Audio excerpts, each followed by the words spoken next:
¿Quiénes eran los esenios? ¿Qué ocurre con los esenios? ¿Crees que Jesús era esenio? ¿Qué hicieron? ¿Dónde deciden marcharse a nivel exilio? ¿Por qué sabemos tan poco de ellos? ¿Por qué se subdividen si todos son elitistas y promulgan que son la fe real y que ellos son los elegidos reales de esa tierra prometida por Dios? Hola, ¿qué tal? Soy Virginia de Hora Mística Málaga.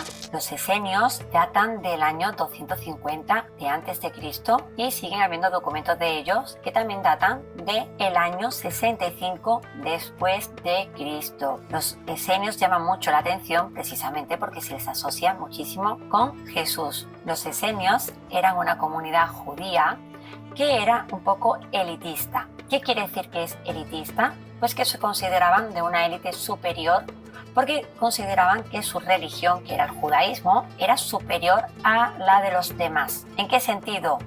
Hay que abrir un poco la mente.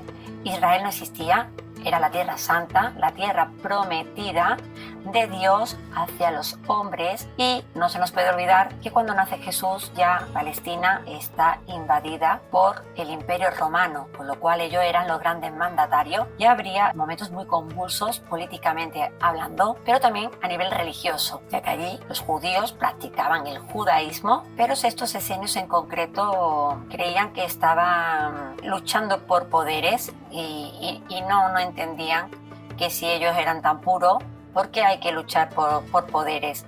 ¿Por qué tanta corrupción, ¿no? Disculpad. Entonces, ¿qué hacemos? Pues por iniciativa propia decidieron dejar las ciudades de puntos urálgicos más grandes que había, que en ese momento pues podía ser perfectamente lo que era Jerusalén, Nazaret, Belén. ¿Qué hicieron? Nosotros optamos por marcharnos porque queremos contribuir y hacer una comunidad donde estemos alejados, sobre todo del yugo y del mandatario romano, pero también queremos alejarnos de estos otros judíos, de estos sacerdotes y de estos templos que ya no sentimos no nos sentimos identificados. ¿Dónde deciden marcharse a nivel exilio? Exilio, que vuelvo a decir que es impuesto por ellos mismos. Pues decidieron ir a la provincia de Judea, que es donde está el famoso desierto de Judea y también el tan conocido Mar Muerto. Allí deciden echar raíces y bueno, dentro de lo que era esa comunidad, pues vamos a decir que se subdividen. ¿Por qué se subdividen si todos son elitistas y promulgan que son la fe real y que ellos son los elegidos reales de esa tierra prometida por Dios? Pues porque hay algunos que guardan el celibato y tanto hombres como mujeres, y prefieren vivir más su fe en soledad, y hay otros que son comunidades quizás un poco más abiertas donde sí promulgan el desarrollo de la familia, el casarse, el tener hijos. Si algo había con estas comunidades es que eran exclusivamente herméticas. Se saben que tenían una mente privilegiada, tenían una sabiduría bastante impropia, porque tocaban astrología, astronomía, alquimia. Son famosos por ser muy buenos sanando. Eran independientes porque sabían realizar prácticamente de todo y no necesitaban estar bajo ningún mandato, solamente y exclusivamente el de Dios. Normalmente representaban la luz, la pureza, y optaban por ir vestidos de blanco, como túnicas blancas, porque eran algo así como una hermandad de luz. ¿Y por qué sabemos tan poco de ellos? Porque eran muy cerrados, muy herméticos, la sabiduría que daban entre ellos, y creo, aparte de todo esto es a nivel personal y voy a explicar el por qué. Sabemos muy poco de ellos porque la historia ha hecho mucho hincapié, como en otras muchas culturas, religiones o comunidades, en extinguirlos, porque no han interesado. De hecho, se sabe que desgraciadamente muchísimos esenios fueron asesinados, y no solamente en el tiempo de Jesús, ya antes también ya lo habían asesinado, y después ya no os voy a decir, después de la crucifixión hubo ahí una persecución bastante importante, me vais a decir, ¿y por qué? Porque Jesús pasó un tiempo entre la comunidad esenia, cuando por ejemplo aquí en Málaga vemos las procesiones pasar y vemos nuestro famoso Jesús el cautivo y lo vemos con una túnica blanca, nunca nos paramos a pensar el por qué va vestido de blanco. Pues que sepáis de que está representando a un Jesús esenio. Por ende, sabemos de que el blanco no era un color muy habitual y más en aquellos tiempos, que podía ser marrón o de telas de otros colores, ¿no? Pero era esa representación de un tiempo que estuvo gracias a su primo Juan Bautista. Se sabe que Juan Bautista sí que estuvo muchísimo tiempo, quizás sí probablemente desde su juventud o prácticamente desde su niñez, entre la niñez y la adolescencia, viviendo en esta comunidad de esenios. Gracias a él Jesús se bautiza. ¿Por qué? Porque los esenios, aparte de ser muy herméticos, sí que practicaban mucho la energía, el pensamiento, el conectar con Dios, conectar con todo, con el universo, y necesitaban purificarse muchísimo. Y ellos creían firmemente en que había que purificarse 3 veces al día. De ahí nace el acto de purificación bautismal, gracias a los esenios. Jesús es invitado por su primo a la práctica del bautismo en las orillas del río Jordán, pero voy a explicar que el río Jordán es una frontera natural entre Palestina, o lo que hoy es Israel, y el país de Jordania. Porque muchas veces me preguntáis, ¿y en qué parte realmente se bautizó Jesús? Que uno escucha que en Jordania y otro que en Israel. Pues mira, sabiendo que es un río que es frontera natural, pues se sobreentiende que fue la parte de Palestina o la Tierra Santa, en esa parte de esa orilla. Si hubiese sido en Jordania, pues hubiera sido en las orillas, pero inversa. Pero se sabe perfectamente de que fue en la parte de Palestina. Ahí recibe ese bautismo y esa Santísima Trinidad. Muchas personas me preguntan, Virginia, ¿tú crees que Jesús era esenio? ¿Pasó niñez? Porque hay muchos años que no se sabe nada de Jesús, sobre todo de su niñez a la edad madura, adulta, disculpad. ¿Qué ha pasado con Jesús?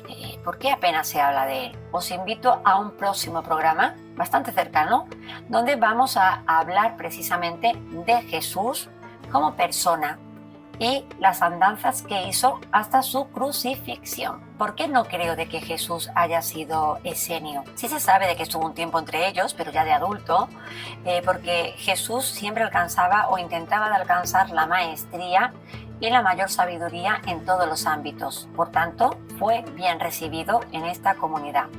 Pero estoy convencida, por su manera de actuar, de que de niño no pasó su niñez y su adolescencia allí. ¿Por qué? Porque no tendría sentido entonces de que se hiciera el acto bautismal ya de adulto, pues de hecho poco antes de su crucifixión, ¿de acuerdo? Y por otra parte, porque si algo caracteriza precisamente a los esenios es que eran cerrados, muy cerrados. Nunca promulgaban sus creencias ni su sabiduría. Y Jesús sí que promulgaba y sí que iba recorriendo pues todo lo que actualmente es Israel.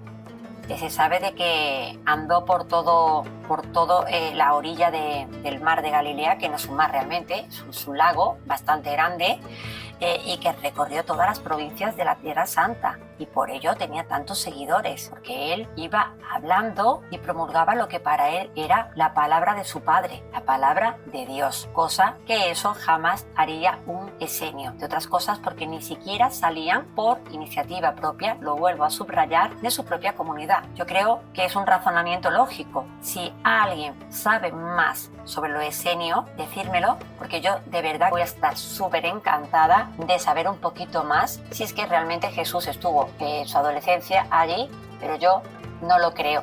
¿Qué ocurre con los esenios? Pues ocurre que una vez que Jesús es crucificado, al poco tiempo hay unos ataques personales muy brutos, empieza a haber una inquisición y van hacia esta comunidad que está, insisto, casi a las orillas del Mar Muerto, en pleno desierto, y van hasta allí para matarlos, asesinarlos. ¿Por qué? Si no se meten con nadie, si viven entre ellos, ¿qué necesidad hay de matarlos? ¿Y por qué encima la historia lo calla?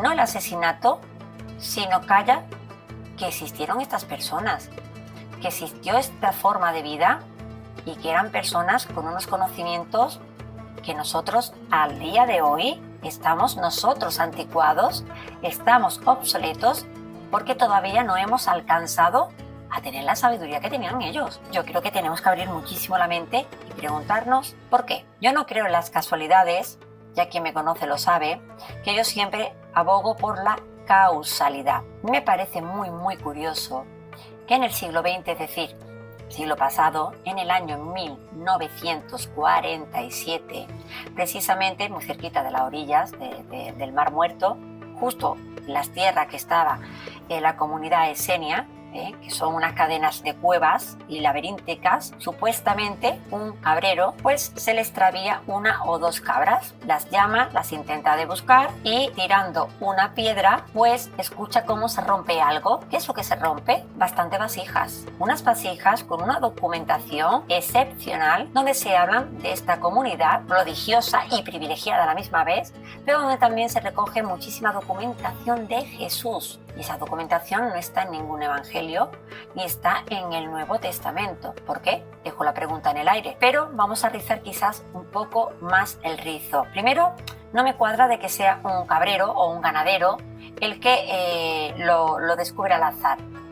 Porque si viéramos el paisaje de hace un siglo, menos de un siglo, es desierto puro lo que hay. Si antiguamente era un desierto, pero habría hierba y habría vegetación, no muy rica, pero sí que habría vegetación, igual que en el Antiguo Egipto, que ahora vemos nada más que arena y dunas, pero sí, señores, antiguamente en Egipto sí que había vegetación e inclusive había bosques.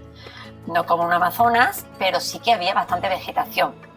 Pero en la actualidad, y desde hace un siglo, pues no, si a ti se te pierde una o dos cabras, aunque tengan mucha validez para ti y para tu economía, pero estamos hablando de unas cuevas que es muy fácil perderse. Con muy bien que tú las conozcas, el perderse es tan fácil que te estás arriesgando a perderte y el no encontrar la salida. Yo no creo que eso fuese una casualidad. ¿En qué me ciño más? ¿Por qué no lo creo? Porque curiosamente en el año 1949, 1950, justo unos 2 o 3 años después, justamente en otro desierto, en este caso de Alejandría, estamos hablando de Egipto, resulta que casualmente un agricultor va a empezar a hacer unas excavaciones para poder empezar su labranza y también escucha cómo se rompe algo. Y también, oye, qué casualidad, que son tinajas. ¿Y qué hay dentro de esas tinajas? Pues muchísima documentación donde se habla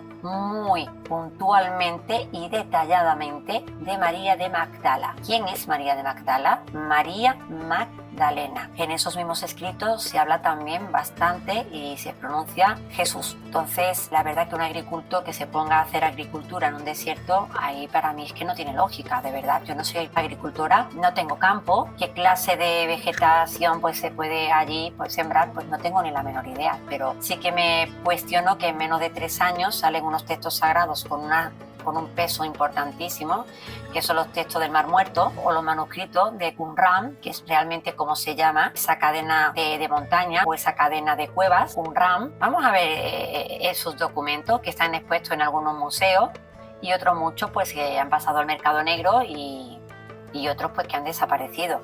¿Por qué? Porque no ha interesado de que salga a la luz. Igual, por supuesto, ha ocurrido con los manuscritos encontrados en Alejandría. Curiosamente, a los 3 años aproximadamente, donde se habla abierta y extensamente de ella y su asociación, por así decirlo, con Jesús. Me parece bastante llamativo. Pocos textos están expuestos en el Museo del Cairo, que está en Egipto, y en otros museos. ¿Por qué? Pues no lo sé, yo lo dejo ahí. Yo espero vuestros comentarios, de verdad. Yo personalmente siempre me gusta dar mi opinión. Sé que me expongo siempre a la crítica y yo no busco el sensacionalismo, ¿no? Lo que busco es que, oye, que abramos, disculpad la mente y que pensemos, ¿no? Que pensemos el por qué esos textos han estado tanto tiempo ocultos. Más teniendo en cuenta una cosa que es importantísima, ¿no? Todos sabemos perfectamente que que siempre han existido, o por lo menos en esa época, los escribanos. ¿Quiénes son los escribanos? Los escribanos lo que hacían era escribir unos textos y el de al lado pues reproducía también otros textos. Es como, vamos a decir, como si fuera una imprenta antigua, ya que no había fotocopia como es natural y no nos vamos a quedar solamente con un texto.